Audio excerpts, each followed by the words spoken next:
Hello everyone, so welcome back to my YouTube channel science की पाठशाला with प्रिया। तो कैसे हैं आप सब? आई होप आप सब बहुत अच्छे होंगे और आप सब ने बहुत अच्छे से होली का जो फेस्टिवल गया है उसको मनाया होगा।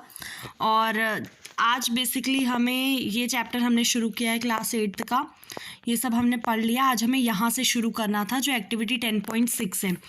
तो आई होप आप सब अब तैयार होंगे। तो चलिए बिना किसी देरी के हम ये शुरू करते हैं पढ़ना। अब इस एक्टिविटी में सबसे पहले आपको करना क्या है वो देख लीजिए। आपको 2 रबड़ के स्ट्रिप्स लेने हैं, ठीक है, सेम साइज़ के होने चाहिए, ठीक है।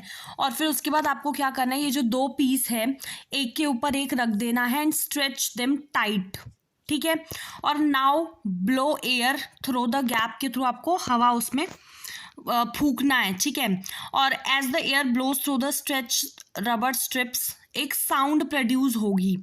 आप क्या कर सकते हैं, आप एक पीस ऑफ पेपर ले सकते हैं जिसका नैरो स्लिट होगा और अपनी फिंगर्स के बीच में उसको होल्ड करके रखें, जैसे इसमें दिखा रखा है। अब देखिए यहाँ पे देखो, जैसे ये यहाँ पे दिखा रखा है, ऐसे आप ले सकते हैं जैसे ये लड़की कर रही है, ठीक है। Now blow through the slit और आपको आवाज़ सुननी है, ठीक है। हमारे जो वोकल कॉर्ड हैं वो भी इसी तरह साउंड प्रोड्यूस करते हैं, ठीक है। अब जैसे आप इस लड़के को देख सकते हैं, ये लड़का जो कर रहा है, ठीक है। अब देखो जो वोकल कॉर्ड्स होते हैं ना मैन में, वो अबाउट 20 mm लॉन्ग होते हैं, ठीक है। ये आपको याद रखना है, ठीक है, कि जो मेन में जो वोकल कॉर्ड्स होते हैं वो आपके 20 mm लॉन्ग होते हैं और जो वुमेन्स होती हैं, विमेन होती हैं, उनमें लगभग आपके 15 mm लॉन्ग होते हैं, ठीक है। जो बच्चे हैं उनके वोकल कॉर्ड्स बहुत छोटे होते हैं, इसीलिए यही कारण है कि जो आवाज़ होती है आदमी की, औरत की, बच्चों की, सबकी अलग अलग होती है क्योंकि वोकल कॉर्ड्स अलग अलग साइज़ के हैं, ठीक है। अब आ जाते हैं 10.3 एक्टिविटी पे, ठीक है। 10.3 पे बेसिकली हमने जो एक्टिविटी 10.6 देखी थी ये बिल्कुल भी इम्पॉर्टेंट नहीं है, मतलब एज सच इसका कोई वो नहीं है, सिग्निफिकेंट नहीं है। तो अब हम 10.3 पे देखते हैं। अब जो आवाज़ है, ठीक है, उसको एक मीडियम चाहिए क्या करने के लिए, प्रोपोगेट करने के लिए, प्रोपोगेशन के लिए, एक जगह से दूसरी जगह जाने के लिए साउंड को क्या चाहिए, मीडियम चाहिए। देखो जब आप अपने दोस्त को बुलाते हो जो आपसे थोड़ी दूरी पे खड़ा है, तो आपका जो दोस्त है वो आपकी आवाज़ सुन पाता है कि how does the sound propagate और ट्रेवल टू हर, उसके पास आपकी आवाज़ कैसे गई, ठीक है। तो इसके लिए आपको क्या करना है, सबसे पहले एक एक्टिविटी देखते हैं हम। आपको एक मेटल का या फिर आपको ग्लास टम्बलर लेना है, ठीक है। आपको ये मेक श्योर करना है कि वो होना चाहिए ड्राई, ठीक है। क्या होना चाहिए, ड्राई होना चाहिए, आपको ये ध्यान रखना है। Place a cell phone in it, अब आपको एक अपना कोई सेल फोन है उसके अंदर रख दीजिए, ठीक है। आपको ये ध्यान रखना है कि जो सेल फोन है must not be kept in water, ठीक है, उसको पानी में नहीं रखना है। Ask your friend to give a ring on this cell phone from another cell phone, अपने दोस्त से बोलिए कि किसी दूसरे फ़ोन से उस पर कॉल करें, ठीक है। और आप रिंग को केयरफुली सुनने की कोशिश कीजिए। Now surround the rim of the tumbler with your hands, अब अपने हाथ से उसको ढक दीजिए, ठीक है। Put your mouth on opening between your hands, आप इस लड़के को देख लीजिए, इसने क्या किया है, पहले तो आपने नॉर्मली इसको ग्लास में रख दिया था अपने फ़ोन को, फिर आपने ग्लास को अपने हाथों से ढक दिया दोनों तरफ से और अपना जो खुली साइड थी वहाँ पे अपना मुंह भी लगा दिया आपने, ठीक है। तो इससे क्या होगा, फिर आपको अपने दोस्त को इशारा करना है कि अब वो घंटी मारे, ठीक है। आपको सुनना है जो ring while sucking air from the tumbler, आपको वो आवाज़ सुननी है जो उस फ़ोन में से आ रही है जब आप हवा को सक कर रहे हैं उस ग्लास टम्बलर में से। डज द साउंड बिकम फेंटर, जैसे जैसे आप हवा सक करते जाएंगे ना, हवा को खींचते जाएंगे, तो आवाज़ जो होगी वो धीरे धीरे धीरे धीरे हल्की होना शुरू हो जाएगी।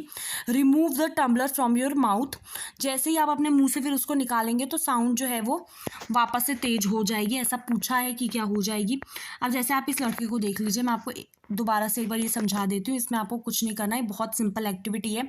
इसमें आपने एक ग्लास में क्या किया, अपना फ़ोन डाल दिया, ठीक है। वो बिल्कुल ड्राई था, ठीक है, कोई गीला पानी वगैरह कुछ नहीं यूज़ हुआ है।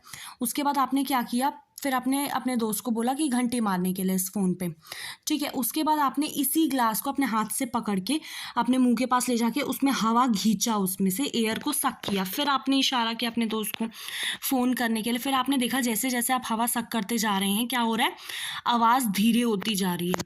तो क्या आप कोई इसका एक्सप्लेनेशन सोच सकते हैं? क्या ये पॉसिबल है that the decreasing amount of air in the tumbler had something to do with decreasing loudness of the ring? मतलब अब आप ही बताइए, कोई ना कोई तो इन लोग का संबंध होगा कि जैसे जैसे आपने हवा की जो मात्रा है वो कम होती जा रही है टम्बलर में, वैसे वैसे आपका जो आवाज़ है वो भी डिक्रीज हो रहा है। तो कुछ तो इसका रीज़न होगा।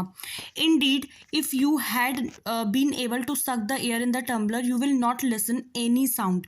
अगर आप सारी हवा सक कर लेंगे तो आपको कोई आवाज़ सुनाई नहीं देगी।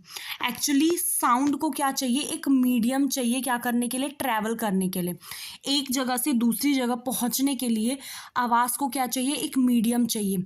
आप बोल रहे हैं तो कोई सामने वाला सुन पा रहा है, आपको अपनी आवाज़ आ रही है क्योंकि वो आवाज़ ट्रेवल कर रही है एयर के थ्रू, ठीक है। When air has been removed completely, इसीलिए जब हवा को पूरी तरीके से उस वेसल में से निकाल दिया गया तो क्या हुआ, उसमें एक वैक्यूम क्रिएट हो गया उस वेसल में, ठीक है। और जो साउंड है वो वैक्यूम के थ्रू ट्रेवल नहीं करता, ठीक है।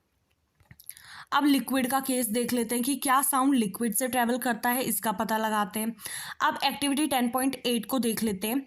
इसमें आपको क्या करना है, एक बकेट लेना है या फिर जो बाथ टब होता है आप वो ले लीजिए, उसमें साफ़ सुथरा पानी भर दीजिए, ठीक है।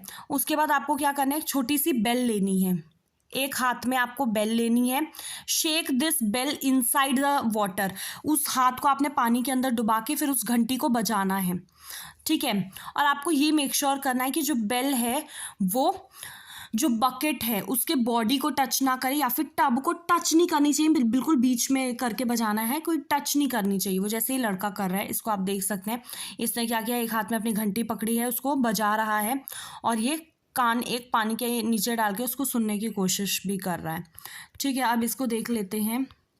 Place your year gently on the water surface, आपको क्या करना है, बहुत ध्यान से, बिल्कुल उस बहुत आराम से अपने जो कान हैं उनको वाटर के सरफेस पे रखना है।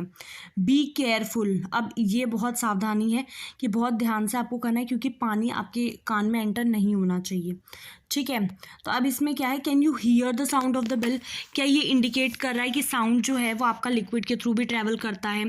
Oh, that is how whale and dolphins might be communicating under water, ठीक है। अब आते हैं एक बार एक्टिविटी 10.9 को देख लेते हैं। इसमें आपको क्या करना है, एक बड़ा सा मीटर स्केल लेना है या फिर एक मेटल की रॉड लेनी है, ठीक है। अपने कान के पास उसके एक एंड को होल्ड करके रखना है और अपने दोस्त से बोलना है कि वो धीरे धीरे जेंटली स्क्रैच और tap on the other and of the scale, जैसे ये दो लड़के कर रहे हैं, ठीक है। इसने क्या किया, अपने कान के पास लगा लिया और ये लड़का क्या कर रहा है, उसमें खरोच रहा है अपनी उंगली से, ठीक है। Can you hear the sound of stretching, अपने दोस्त से बोलना है, ask your friends around you if they were able to hear the same sound, कि उन्हें भी वही आवाज़ सुनाई दे रही है कि नहीं दे रही है। आप देखो आप क्या कर सकते हैं, you can also perform the activity by placing your ear at one end of the wooden, या फिर आपके घर में टेबल होगा लकड़ी का, लोहे का, आप ऐसे भी सुन सकते हैं अगर आपके पास वो लॉन्ग रॉड वगैरह नहीं है तो। देखो जैसे इस लड़के ने क्या किया, अपना कान लगा लिया है उधर और इस दूसरे लड़के से दूसरा लड़का क्या कर रहा है, उसको स्क्रैच कर रहा है, ठीक है। तो ऐसे भी कर सकते हैं। तो हमने आज क्या पढ़ा, वी फाइंड दैट, हमने ये पाया कि जो आवाज़ है वो आपका वुड से मेटल के थ्रू भी ट्रैवल करती है। इनफैक्ट जो साउंड है वो आपका किसी भी सॉलिड से ट्रैवल कर सकती है। ये बहुत इंपॉर्टेंट लाइन है, ठीक है, कि साउंड जो है वो आपका किसी भी सॉलिड से ट्रैवल कर सकती है, ठीक है। आप क्या कर सकते हैं, आप you can perform interesting activity to show that कि आपका जो साउंड है वो एक स्ट्रिंग से भी ट्रैवल करती है। आपने ऐसा टॉय टेलीफोन बनाया होगा, ठीक है, जिसमें कि आप दो कप्स लेके एक इधर अटैच करके एक इधर अटैच करके इन दोनों को आप एक रस्सी से अटैच कर देते हैं और फिर ऐसे भी साउंड ट्रैवल करता है, ठीक है। तो हमने वी हैव लर्न सो फार कि जो वाइब्रेटिंग ऑब्जेक्ट होते हैं, जो ऑब्जेक्ट वाइब्रेट कर रहे हैं वो क्या करते हैं, साउंड प्रोड्यूस करते हैं। एंड हमने ये पढ़ा है कि जो वाइब्रेटिंग ऑब्जेक्ट्स हैं वो साउंड प्रोड्यूस करते हैं और वो हर हर डायरेक्शन में किसके थ्रू जाता है, मीडियम के थ्रू। ठीक है, आपका मीडियम आपका गैस हो सकता है, लिक्विड, सॉलिड। ठीक है, how do we hear it, हमें कैसे सुनाई देता है। अब देखो, we hear sound through our ears, आपको पता है कि हम अपने कानों से सुनते हैं। ठीक है, अब आप अपने कान देखेंगे तो जो शेप होता है आपके बाहर वाला जो पार्ट होता है ईयर का, वो एक फनल के जैसा शेप होता है उसका। ठीक है, तो जब साउंड उसके अंदर एंटर करती है तो वो कैनल के थ्रू ट्रेवल करता है at the end of a thin, एक पतली सी स्ट्रेच मेम्ब्रेन होती है जिसे हम लोग ईयर ड्रम बोलते हैं, कान के पर्दे। ठीक है, और ये बहुत इंपॉर्टेंट फंक्शन परफॉर्म करती है। और ये समझने के लिए हमें एक ये मॉडल बनाना पड़ेगा जो हम ये कल पढ़ेंगे। ठीक है, टिन कैन वाला मॉडल है, इसको हम कल देखेंगे। ठीक है, सो थैंक